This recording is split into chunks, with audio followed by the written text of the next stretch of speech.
Mackned is one of the founding members of the GothBoiClique, a Seattle legend and a trailblazer in the SoundCloud rap scene. He's mostly known for his close association to Lil Peep, but besides that, very little is known about him. I truly mean that when I say that. There's only about one interview online that I could actually find that has anything to do with this guy. On top of some minor information I was able to get from fans, I really have my work cut out for me in this video. But after looking into it, I think this is a pretty inspiring story to tell, so I'm glad that I'm going to be touching on it. So without further ado, let's look at the life story of Mackned. Anthony Gable was born on January 22nd, 1993 in Seattle, Washington. His dad was a musician whose main claim to fame was actually discovering Kenny G. The connection between the two was actually so close that Kenny G is Mackned's godfather. As you can tell, music was a big part of Mackned's early life. He went to school in Salmon Bay where he would play Little League Baseball. He was always an anxious kid and he would try to numb his anxiety by smoking weed. He also was big into skateboarding with his friends and little brother, although he never considered himself all that good. The skate park was a rough place to hang out as fights were always breaking out. Mackned even recalled a time when he was beat up by an older kid when he was extremely high on weed, and it ended up being a pretty traumatic memory for him. He began to become more interested in rapping and music production from his local skate park as well, because a lot of the people who hung out there were very into rap music. He always was a big music fan, but he never heard a genre that spoke to him so much before this point. The rap scene in Seattle was thriving at this point, so Mackned was heavily exposed to the culture. Unfortunately, he was also exposed to drugs around the same time, namely painkillers. He would start to take them and later become heavily addicted to them. His addiction would really begin when he started to pop Vicodin at the age of 17, but later he got addicted to oxys. After having his wisdom teeth removed, his doctor would prescribe him oxys with Tylenol, but after his stomach would start to hurt, he would ask the doctor if he could get the Tylenol removed. His doctor would oblige, and after the Tylenol was taken out, the drug became a lot more potent. He would take way too many of them and begin abusing them and eventually become addicted to the substance altogether. Around the same time, he would start working at Radio Shack. This is where he started to create his own beats and really start off his musical career. He would produce his songs on Fruity Loops and he would sample many different types of musical styles all into one project. This made for a very unique sound for himself. He also would sell Molly out the back door as a side hustle. He'd also help his friend Sneak Guapo get a job at the Radio Shack, as both of them were heavily into music. This is where they would create their first album, Nesworld. Mackned would describe his early sound as stoner trap. His music style was heavily inspired by Mac Dre, hence where his rap name came from, Mackned. After releasing his first few tracks on SoundCloud, he would gain the attention of Nacho, a local producer in the area. He would encourage Mackned to keep working on his music and join up with the local rap collective More Gang. More Gang was already growing to be a pretty big thing in Seattle by the time that Mackned joined it, so it definitely helped his career quite a bit in the early stages. It also helped him get booked for shows in the local area, playing a lot of big warehouses and even getting to headline some of these shows, which was pretty impressive considering he barely had any music at this point. Before long, Mackned decided he wanted to start his own rap collective known as the Thraxx House. He created it in hopes of gaining the same support that Raider Clan had, bringing multiple members of the underground together to create music. Mackned would end up leaving Seattle and going to LA to found this Thraxx House, and he would meet a lot of the early members of the group through his friend Net RD, connecting with Doves, Fishnark, and Yawns. Together they create a song called FYB, and this started to get the group a lot of attention in its early stages. These artist house weren't a new thing in LA, as a lot of them were actually popping up around the time, so Mackned would make a point to go visit all of them and try to figure out what made them special and what he could take back to his own group to make them even better. Mackned would scout out these other artist house. He would also manage to recruit producers and rappers to join his own clique. The Thraxx House was always full of artists making music, videos, and beats non-stop, and Mackned would even describe the group as a mini ASAP mob. Around this time, Mackned was also able to do some shows outside of his home state, headlining a few small shows in Arizona. In 2014, Mackned would drop his second mixtape called Alice Glass, and you could really see him start to experiment with his sound around this time. He would move away from that more generic stoner trap sound that was popular around Seattle at the time and start to carve out his own lane in the rap game. This tape really dabbled more in emo rap, and as time went on, he noticed the group was becoming more and more emo-centric, so he wanted to take the group in a new direction. He would disband the Thraxx House and take some of the members from it, like Young Bra and Cold Heart, to form the GothBoiClique alongside them. The name was created by Cold Heart, but Wiccaphase was the one they wanted to serve as their leader. They all considered him the best overall artist, as he could sing, rap, and do many other types of music. Lil Tracy and Mackned would move out together into a house that Tracy's management had bought for them. It was here that the GothBoiClique really came into their own, with multiple artists recording tracks every day. In 2015, GBC would really start to take over the underground scene, pushing Mackned to the next level. He would even get connected to Stephen Cannon in the local LA scene and hop on a remix of his song Zanman with a pre-fame Lil Xan. It really is a small world, isn't it, in the underground, with all these pre-fame artists being able to work with each other. It's so weird to see all these connections time and time again. In 2016, Mackned would drop his self-produced tape Born Rich, as well as the GBC collaborative tape called Yeah It's True. It seems like things were really looking up for Mackned in the GBC, but unfortunately around this time Mackned's father actually ended up passing away. It was really hard on Mackned, as he was an amazing support structure and also the reason that he wanted to get into music in the first place. His father passed away, he couldn't really cope with it, and his drug addiction would start to spiral out of control. He would go up in doses of painkillers higher and higher until eventually he got hooked on heroin. Around the same time, Mackned would connect with Lil Peep. After Peep left Schema Posse, he was very intent on joining GBC. He would DM Mackned over and over again in hopes of joining, and eventually the two would meet in person. Both Fat Nick and Peep were on tour together. They would stop over at Mackned's house where Peep and Mackned would create the track Missed Calls. This track would appear on Mackned's American Boy mixtape and gain 100k streams in only a few short weeks. They knew they had something special with Peep, so they let him join right away and then closed the doors to anyone else who wanted to join the GBC. The group was officially established, and this is what it was going to be. After that first night of meeting, Mackned would stay over at Peep's place for a couple weeks. It was here that they would really bond and become close friends. When 2017 came around, Mackned would drop 2 more tapes known as Walk on Water and Hollywood Dropout. The GothBoiClique would go on to create multiple tracks with Peep and grow their influence all over the underground. It was getting to the point where it seemed like Peep was actually going to be able to break into the mainstream. Unfortunately, in late 2017, Peep's label would start to get between Peep and the other members of the GothBoiClique. They had already driven Lil Tracy and Lil Peep apart, and he knew that it was sooner or later they were not going to be friends anymore. He decided to bring them all on the Come Over When You're Sober tour against his label's wishes. This would be a final send-off for the connection they had all made together. Unfortunately, once the tour began, the drug abuse was out of control. Peep would spend most nights binging hard on ketamine and would pass out with his mouth wide open. One of these nights, things would take a dark turn when Mackned would get some pills from a sketchy dealer. It's unknown who really brought these laced drugs onto the bus, but either way, they ended up in Peep's mouth. This led him to overdose and pass away on the night of November 15th. The fallout from this was massive, and the GothBoiClique was drugged through the dirt. The 2 members who took the most heat from this were Bexy and Mackned. Yes, I know Bexy isn't actually a member of the GBC, but for the point of the story, it doesn't really actually matter that much. Bexy was blamed for accidentally filming Peep's dead body, and Mackned because he was blamed for giving Peep the drugs that would kill him. A woman by the name of Marie Bonds would meet up with Peep and hang out with him and the rest of the GBC throughout the day. She would give Xans to Mackned, who thought they were too sketchy, so he didn't take them. Somehow these pills ended up being taken by Peep, and they were laced with fentanyl. These were the pills that would later lead to his overdose. I don't know for sure if Mackned gave these pills to Peep or not, but people are convinced that he did. There was also reports that Mackned didn't let anyone on the bus to see Peep or check on him during the time that he was overdosing. This is most likely due to him not wanting anyone to bother Peep before his show rather than foul play, but some Peep fans swear that he wanted to kill Peep on purpose. I don't really understand why people think that Mackned would kill Peep on purpose, as he wouldn't benefit from this in any way. A lot of people thought that he was jealous, so he killed him out of spite, but that also doesn't really make a whole lot of sense, as I don't think a lot of people remember. Mackned was actually a heroin addict around this time, and I'm not sure about you. I don't really think a heroin addict would have that much forward thought or actually think about it. I think it was just probably came down to the fact that they were all on drugs and that nobody was really taking care of anybody, and it just happened. I know everybody wants to blame somebody for the situation, but at the end of the day, accidents do happen.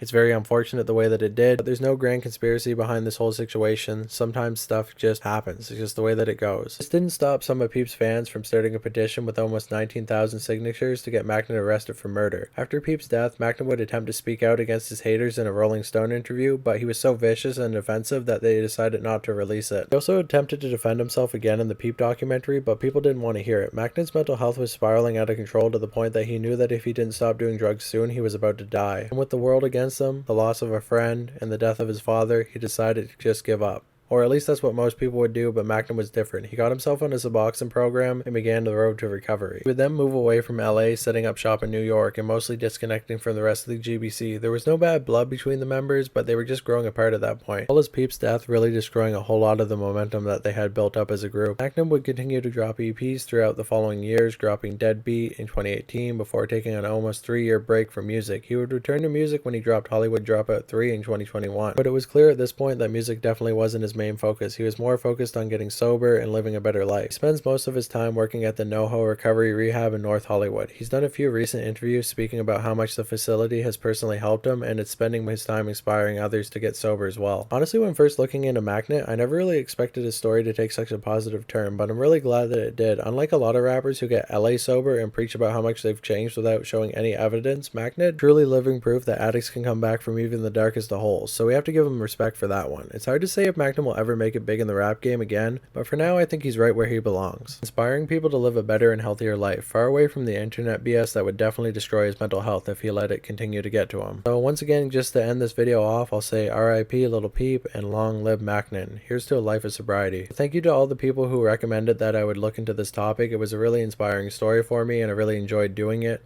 Also, thanks for watching. Leave a comment of a knife if you watched all the way through. Knife Gang forever. Once again, I'm still trying to become the biggest Twisted World out there, so if you could subscribe so I could beat out this other channel, I would truly appreciate that. But most of all, thanks for watching, guys. Bye.